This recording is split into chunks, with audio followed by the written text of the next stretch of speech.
Alright, I'm Fletcher and this is Film Feels on the Image channel. Today I'm reviewing Defending Jacob, the new series on Apple TV Plus, starring Chris Evans, Micelle, Dockery and Jaeden Martell. This was written and created by Bomback, credited for writing things like Dawn and War of the Planet of the Apes, great movies, really enjoy those. Directed by Morten Tyldum, who is best known for The Imitation Game. If you haven't seen that, it's fantastic. And it's also based on the novel Defending Jacob by William Landay. So Defending Jacob is an 8-episode crime drama miniseries. The story follows an assistant DA, Andy Barber, and when his son is implicated as the prime suspect in the murder of a boy at his school, Andy fights for his son amongst the scrutiny of his peers. The show had me hooked from the first 3 episodes. I couldn't stop watching it, and initially I only started watching it because Chris Evans is in the series. You know, I really wanted to see where he would go after Captain America, what kind of things he's done. I know he's done plays and stuff, but I haven't seen anything big he had done, and he didn't disappoint. But he isn't really the best part of what the series is. He's not carrying the whole show by itself. Definitely I feel like that goes to Micelle Dockery with her performances, which I'll come to later. But another thing that really drew me into the show is the level of cinematography.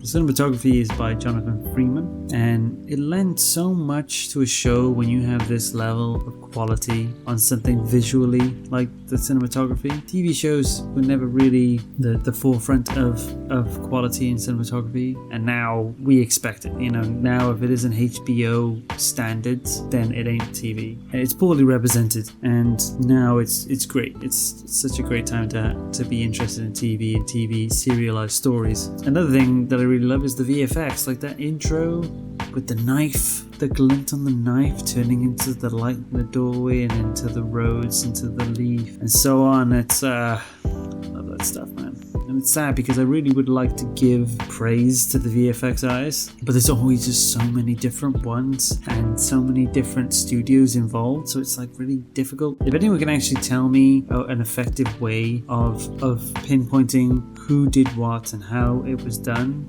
so that I could give them the appropriate praise, that would be great. So leave that in the comments if you can. Another thing I like about the show is it's actually filmed and shot in the place where it's based in the story, which is also the place that is based in the novel. That's like pretty rare. I don't really know many films or TV shows that are filmed in the places where they're actually based in the story. It's usually cheaper to just go and outsource to somewhere else. It's most probably because a lot of stories are based in New York or London or LA, where it's notoriously expensive. A lot of people say that Chris Evans is Captain America and he will always be Captain America, and I get that. I feel like him as a person and that role have kind of merged now, because I just can't, like, there are certain moments where I just look at him and I'm just like, that's a Captain America moment right there, or don't you know that's something that he would do? A good example of this is that there are moments where I'm watching the show and then Chris Evans puts his hands on his hips because he's talking to someone in a manly, serious manner. Put a shield on there, that's Captain America right there, don't you see? He's in disguise. Or on those moments where he says whatever it takes. And I don't know if you've seen Endgame, but that's a pretty pivotal line, heavily promoted. Look at it, look at this. Whatever it takes. Whatever it takes.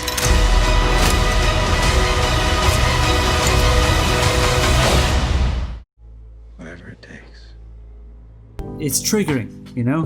It's triggering. I couldn't help but think about it, but can't tell if it's an in-joke or it's just me putting things together because I'm a fanboy. Anyway, that being said, the performances of the show are fantastic, outstanding. It's really the biggest part of the show, is the writing and the performances. Chris Evans, who plays Andy Barber, the assistant DA and the father to Jacob, I was completely sold on his devotion to his son, his place in the family, their chemistry, the way that he interacts with his wife. It's in the first few episodes where like information comes out and the way it affects him.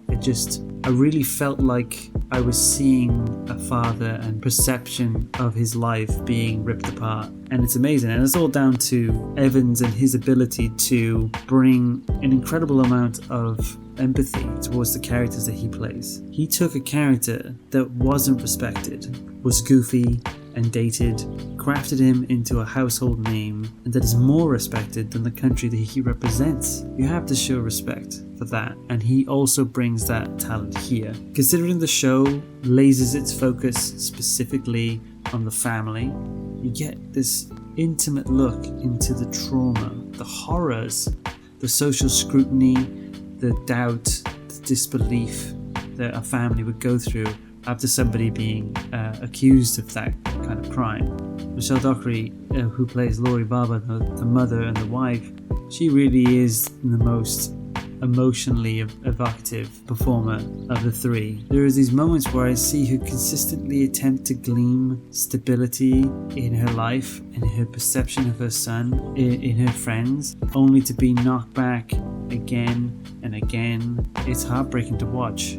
She's just trying to make sense of it all, and I really lost myself into her and her performance. I'm not an actor, but I feel like achieving that level of complexity within the emotion, with so much ambiguity going on and having to maintain mystery, it's got to be difficult. It's got to be a hard thing to do. And then obviously the titular role, Jacob Barber, played by Jaeden Martell, who gives a stellar performance. I remember him from It, and he kind of plays a similar character, similar performance here, but I still really felt for him, even though I had so much doubt about him throughout the series. There is a lot of vagaries that he has to do, and he to maintain the mystery of his character, but I think really the writing is what allowed him to perform as well as he did, considering throughout the show, throughout the narrative, we never really see into Jacob's mind. We don't ever see his thought process. We know things he's done, and we know how he expresses himself, and you don't see his perspective, and that just leaves him as this locked box throughout the whole series, and you could be anybody. You could be the killer. It's a great way of maintaining the mystery, and I like how that it really only follows the parents. That creates so much drama, and it builds so much empathy, considering you're only sticking with these two characters, feeling them break down bit by bit. The writing itself is pretty fantastic. I mean, there's these points in the story where you think you know what the answer is, and then only moments later does something happen that kind of shatters that preconception, and it keeps happening over and over. It's great, especially the final trial is fantastic, really well done and paced really well. I don't think I've ever seen anything like this. I don't think I've ever seen an intimate look of the family within a murder investigation. The only problem I have with the show is that it can start to dry up with revelations within the story, making it slow down a bit midway. It definitely does seem quite bloated in some ways where they drag it out, but overall I would say this is a critical hit. I would highly recommend you watch it. It's good to see the acting. If you enjoy acting, drama, crime, mystery, it's definitely worth a watch. There is a caveat, so I'm just going to say now that this is spoiler territory, so spoiler alert, just take yourself out of it, go watch it, come back, watch the last 3 minutes or so of whatever I'm about to explain. That being said, the ending doesn't really have a tremendous payoff. It doesn't really answer any questions. It kind of maintains the mystery and the vagaries. This diverts also from the ending in the book. So my theory is that executives at Apple were like, well, this is going to be one of our breadwinners at Apple TV Plus, so why don't you leave it open-ended so that we can make a second season and explore more and milk this cash cow?